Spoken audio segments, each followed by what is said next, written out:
50 साल बाद देश में एक बार फिर मीडिया सेंसरशिप लागू करने की पहल तेज हो गई। 1975 में तत्कालीन इंदिरा गांधी की सरकार ने इमरजेंसी इम्पोज करके, आपातकाल लागू करके मीडिया पर पूरी तरह प्रतिबंध लगा दिया था। 50 साल बाद नरेंद्र मोदी की सरकार ने यही पहल एक अलग तरीके से तेज कर दी है।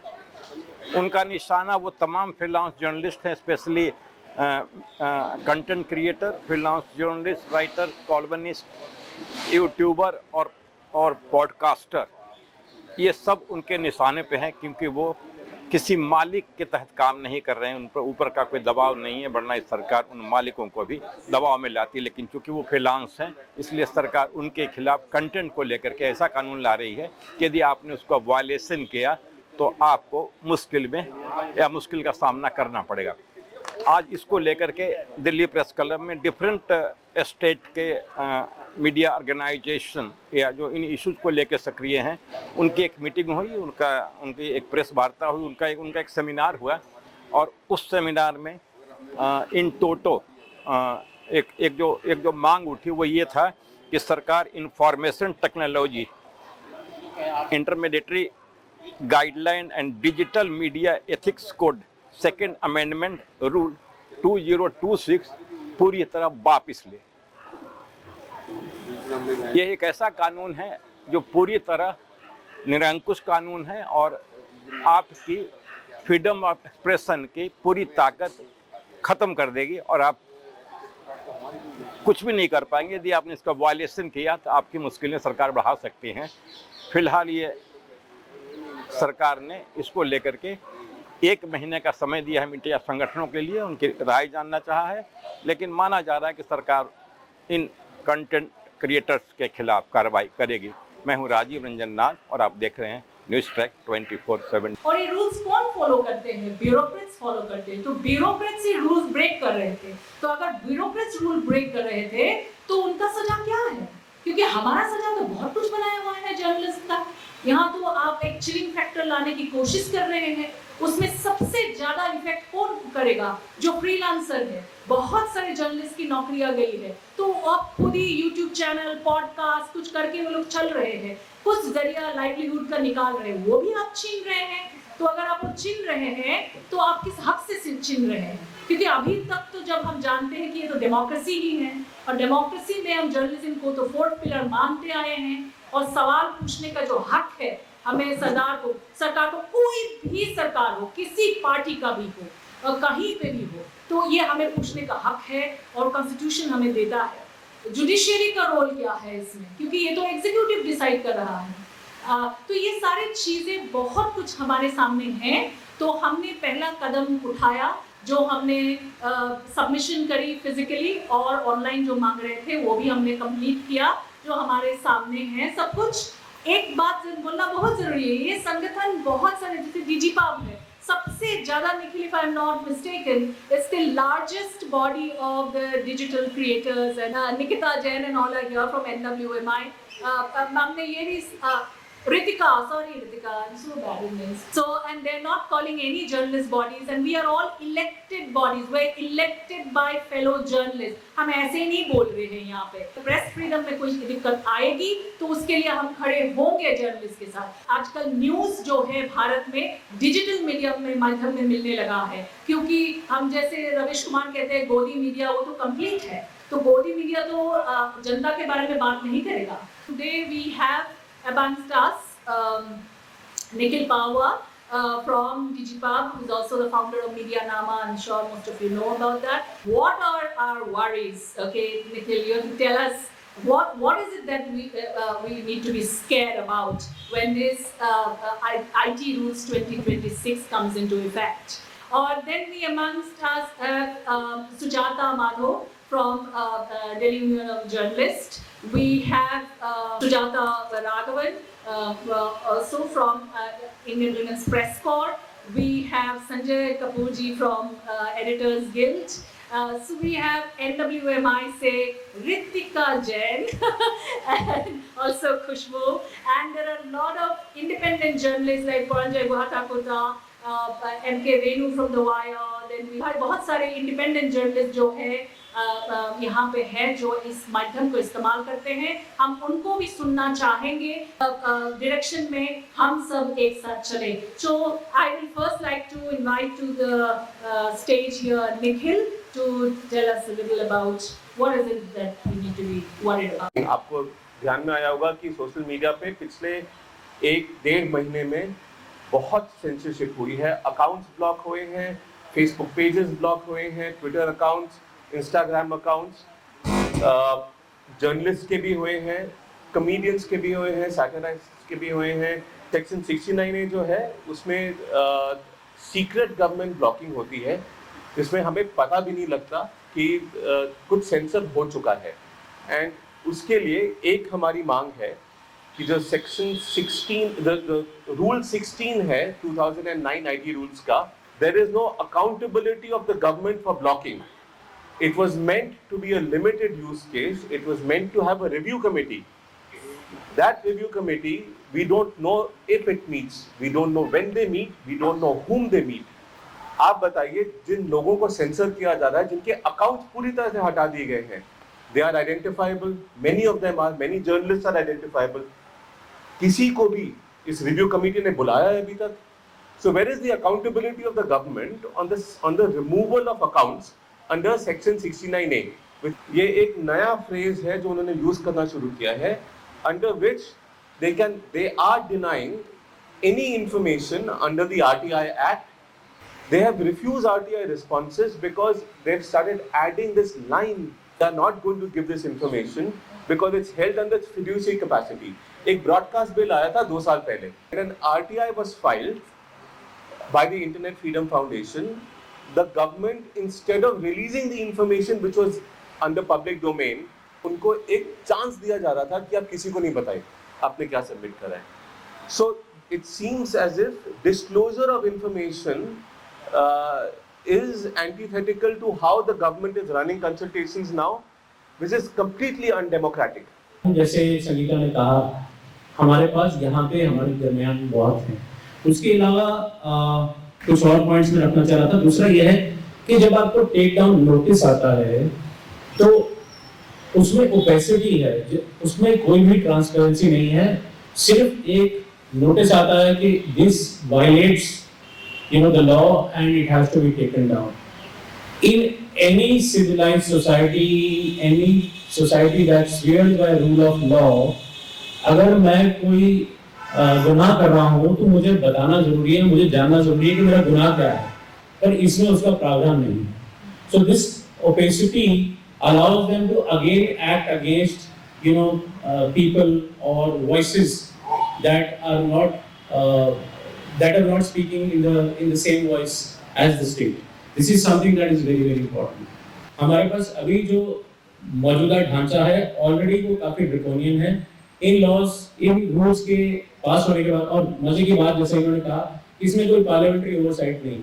So this does away with parliamentary oversight. So the separation of powers that is there in the constitution, that is thrown out of the window completely. That's about it for me. No, not Neti. Neti had organized this off-the-record briefing with journalists on the new rules. They were supposed to be clarificatory in nature. Nikhil was there. He went early in the afternoon, and the journalists were supposed to come later in the evening. And the week journalists landed up on time because the meeting was preponed. But somehow, and I don't know, I have to credit the secretary for that at least, he met with us, met with 3 of us who landed up on time, the original time that was originally given out, and had a separate briefing with us. खुशी हुई आप सब लोग आए हैं. तो जैसे रितिका अभी कहा, कुछ दिन पहले रितिका, मैं और BBC हिंदी का उमंग पोद्दार, हम तीनों MEITY ministry of electronics and technology, उनका सचिव कृष्णन जी, S कृष्णन से हमें मिला. और देखिए, ये इन लोग हमारे IAS अधिकारी बहुत अच्छे से बात करते हैं आपसे, और जो सवाल का जवाब नहीं देने चाहते वो भी बहुत अच्छी तरीक़ा से आपका सवाल घुमा देते हैं और किसी के। जैसे अभी अभी निखिल ने कहा, 2 मंत्रालय है, एक है इंफॉर्मेशन एंड ब्रॉडकास्टिंग मिनिस्ट्री, सूचना और प्रसारण मंत्रालय, और एक है MEITY। मंत्री एक है, बाएं हाथ और दाएं हाथ क्या कह रहे नहीं कह रहे एक दूसरे को मालूम नहीं है। बारीकी से देखेंगे, अभी अभी जैसे निखिल जतिन इन्होंने आपको बताया, थोड़ा बड़ा छवि के पीछे आप देखिए।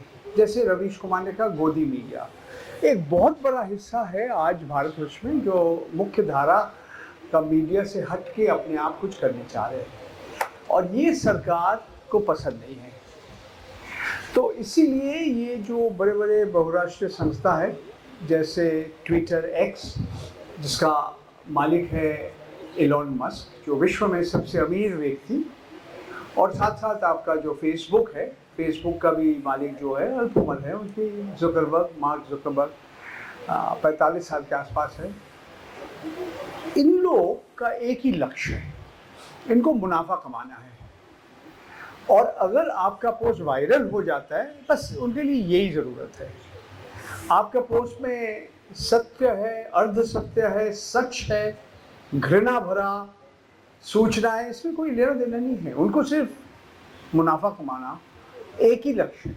जो आप लोग जो हमारे सामने बैठे हैं, जो YouTube के माध्यम से कोशिश कर रहे हैं कुछ कमाने के लिए, आपके मुंह भी इन लोग बंद करने की कोशिश कर रहे हैं। तो सचिव साहब कृष्णन जी बोला कि देखिए, ये हम लोग अभिव्यक्ति का स्वतंत्रता हम मानते हैं, मगर सचमुच कहना कुछ है और सरकार जिस तरह से काम कर रहा है और कुछ है। हमारे संविधान में 19(1)(a) अभिव्यक्ति का स्वाधीनता, अभिव्यक्ति का जो स्वतंत्रता है, ये आप हर नागरिक का मौलिक अधिकार है, आपका भी मौलिक अधिकार है। समस्या हो जाता है 19(2) जिसमें लिखा है रीजनेबल रिस्ट्रिक्शंस। रीजनेबल, युक्तिगत, कौन कहेगा क्या युक्तिगत है या नहीं है? आप रोक रहे हैं लोगों को, मगर ये कौन तैयार करेगा कि क्या रीजनेबल है नहीं है? यही हालत हो गया आज ये IT रूल्स। आप कह रहे हैं कि हाँ हम तैयार करेंगे, आप कौन है? तो आपके सामने क्या रास्ता है? सरकार आपको नहीं बता रहा है कि कौन आपके खिलाफ शिकायत किया, क्यों शिकायत किया।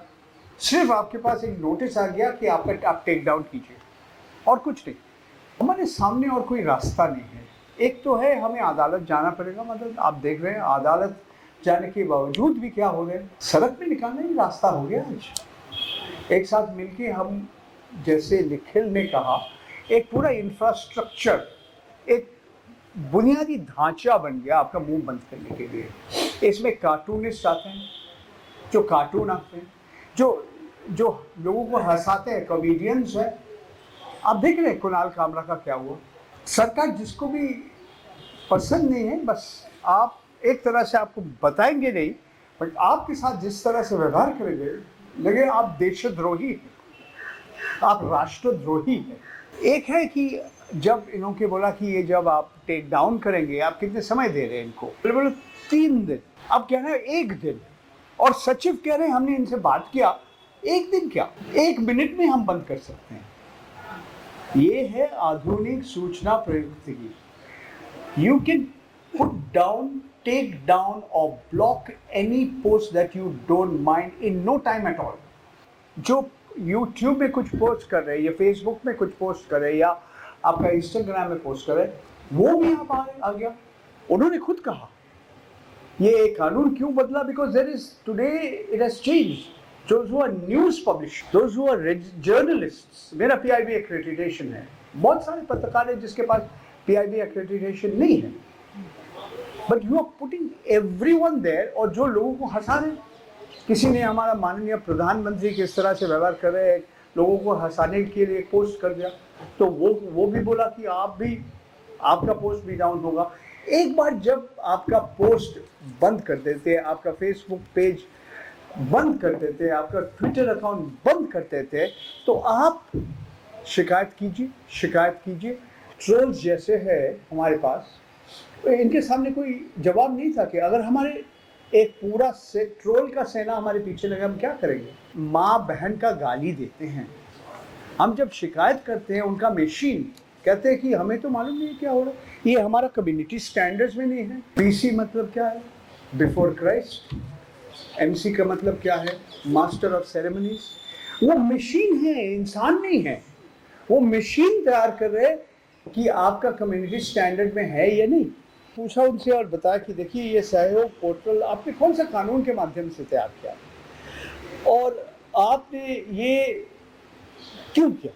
उनका कहा नहीं हम लोग अलग अलग मंत्रालय है, सूचना और प्रसारण मंत्रालय है, मेटी है, अलग अलग सरकारी संस्थाएं हैं, केंद्र सरकार का, राज्य सरकार का, हमारा एक्टिविटीज़ एक साथ हम कोऑर्डिनेट करेंगे, इसीलिए किए है सहयोग पोर्टल। ट्विटर आपको बोल दिया, एक्स आपको बता दिया, फेसबुक बोल दिया कि हम सरकार ने शिकायत किया, बोला आपका ये पोस्ट नीचे डाउन करो, ब्लॉक करो, मगर सरकार को कौन शिकायत किया ये तो आपको मालूम नहीं है ना। तो हमारे माननीय जज साहब ने सुना एक दिन, दूसरे दिन जब डेट मिला हम लोग को खबर पड़ा कि जज साहब को प्रमोशन मिल गया। किस तरह से आपको हैरान करेगा, यही है आपका सजा। ये क्या बोलते हैं? Synthetic generated content, deep fakes. But why are you taking action? आप क्यों, जो स्वाधीन पत्रकार है, आप इनका खिलाफ क्यों है? आपने ये लोग भूल गया, ये श्रेया सिंगल केस लोग भूल ही गया। फिर के नया नियम आ रहे, नया कानून आ रहे, वो कानून का नया रूल्स आ रहे, पार्लियामेंट भूल जाइए, कंसल्टेशन भूल जाइए, आप नियम बनाने के पहले आप किसी से बात नहीं कर रहे, आपके सामने और कोई रास्ता नहीं है। ठीक है, आपको अदालत जाना पड़ेगा, आपको शिकायत करना पड़ेगा। तो देखिए, हम समझ रहे हैं, हमें जैसा लग रहा है, पीपल आर, जो सत्ते में है, दे हैव बिकम नर्वस।